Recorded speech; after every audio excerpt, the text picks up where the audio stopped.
Hello, everyone. I'm going to talk about the dive towers of the London Aquatic Centre under the topic from virtual to actual, and I actually want to show how the process of construction influenced the design development, starting from the original concept design, and how the 3D model used to define the final shape informed the construction process by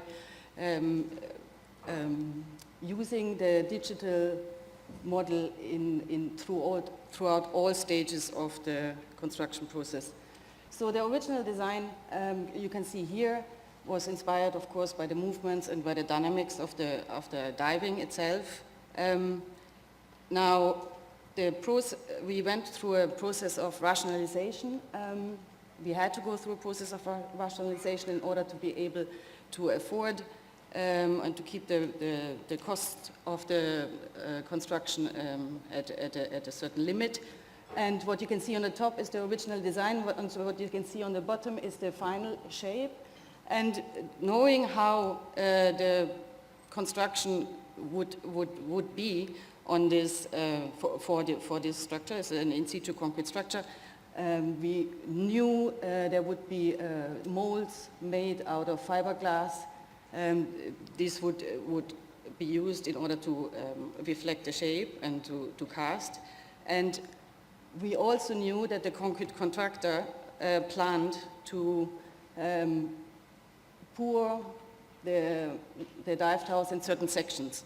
Now, knowing those two things in combination enabled us to rationalize the forms as much as possible and we created self-similar forms, which means we could reuse certain elements of the shutter and create a number of repetitive elements, which therefore brought down the construction costs. So you can see whatever is the same color is literally the same shape. So we took the largest board on the bottom on the very left, and cut it in these pour sections. Each pour section is 2.5 meters high, and then created out of those elements the lower boards by just leaving out the bottom stem. So this process, here you can see, sorry, I'll jump back. These are the pour volumes which dictated the sections.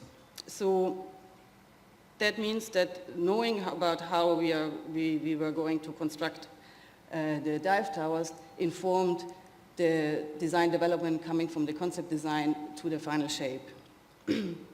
Then, once this process was completed, the 3D model, which we created in the office as a Rhino model, was given to the shuttering company, who then created their own model of the actual shutter molds around our model. And here you can see the different elements. We had long discussions about where you do the flanges, where the different molds are put together, and how to ensure. The biggest concern was that we get this very continuous shape and without any kind of steps. And of course, the molds needed to be tight in order to not have grout loss during the pouring process. So it was essential that the precision of the molds was as continuous as possible.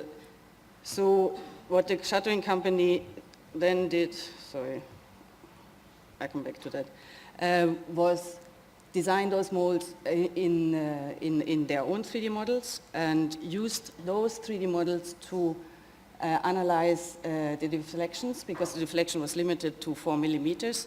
So all these different 3D models of the actual molds were analyzed to ensure the deflections were kept at a minimum, and then the analysis basically resulted in bringing in those ribs to stiffen the structure and to define the thickness of the actual mold itself in terms of fiberglass thickness. Then the 3D models were used to further design the yokes. At each section where the molds were fitted together, there were these external yokes which ensured that the seam was as tight as possible and without any kind of deflections. And that is the 3D model. And then at the same time, as these shutter elements were developed, we used those 3D models coming back from the shuttering company in order to talk with the workers on site and with the supervisors of how best to put those elements together. These were the remaining boards, which weren't the self-similar ones, which is a very large one with 3 swing boards and a very short one, the 1 meter board. And you see here also how we cut it in the different sections in order to ensure that you can take that off after the casting without damaging the corners. Then we took the 3D model, basically the 3D model of the 10 meter board was milled 1-to-1 in styrofoam, so directly from the 3D model. Then the surface was coated so that then the 10 meter positive 1-to-1 styrofoam element was used to create the different shutter sections. And it was very important that it was all done off that one board, because that was the only way to ensure that there was no tolerances, no deviation between the different molds. So here you see the 10 meter board, which is the positive, which was used, so it's only half, of course, because it was symmetric. And then the fiberglass mold is applied on top of that element. You can see in the black is the element, and then the green is the fiberglass molds, and depending on the structural calculations, the plywood fins are put in order to stiffen, and they were then also coated with fiberglass. So depending on the density, you see the pressures. Once this was completed, we used, as I said before, we used the 3D model to kind of have a dry run with the workers, but then before we actually brought it into the building, because the dive towers were constructed as one of the last elements of the building, so it was very crowded and very tight conditions in the actual location around the dive pool. So we put the molds once together off-site in order to ensure workers were clear on how best to put them together, and B, to test how precise the manufacturing process was. And it was very precise. There weren't any kind of edges which were misaligned in the interior. Yeah, that was on the mold process. And then in parallel, of course, the structural engineers who worked with us on this project, which is ARUPS, used our 3D models in order to analyze the structure, but also to set out the reinforcement. So you can see here a 3D model on the top of the reinforcement, and the sections they used in order to produce an immense set of quite interesting looking reinforcement drawings. Here.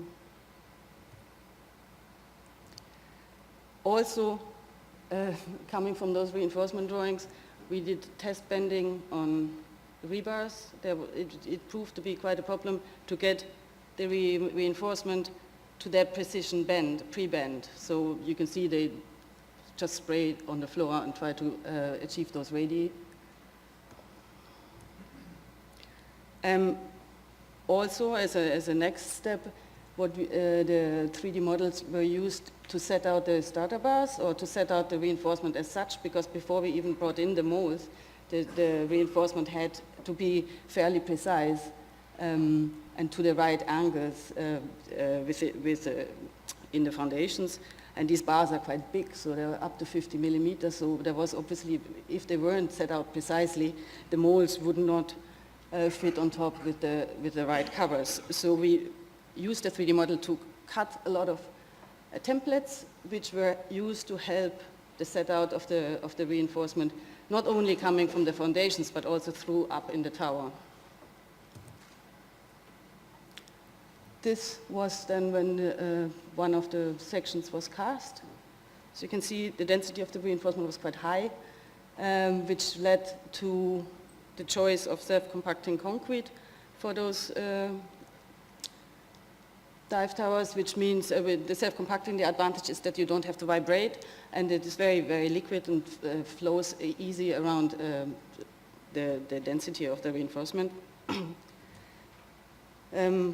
Again, we used the 3D model to cut templates to control the top joint. And then this was the construction on site. So you can see the mold in the background, and then the dive towers sequentially grew up.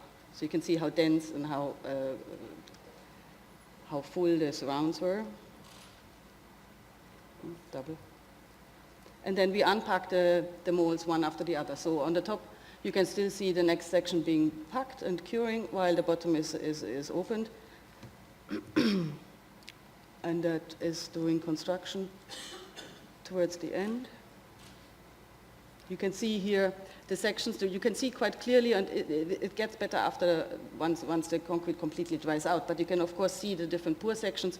But what I think is very remarkable is that there is no step whatsoever between the different sections, and also the longitudinal joint in the back is without any kind of lipping or steps. That was it. Thanks.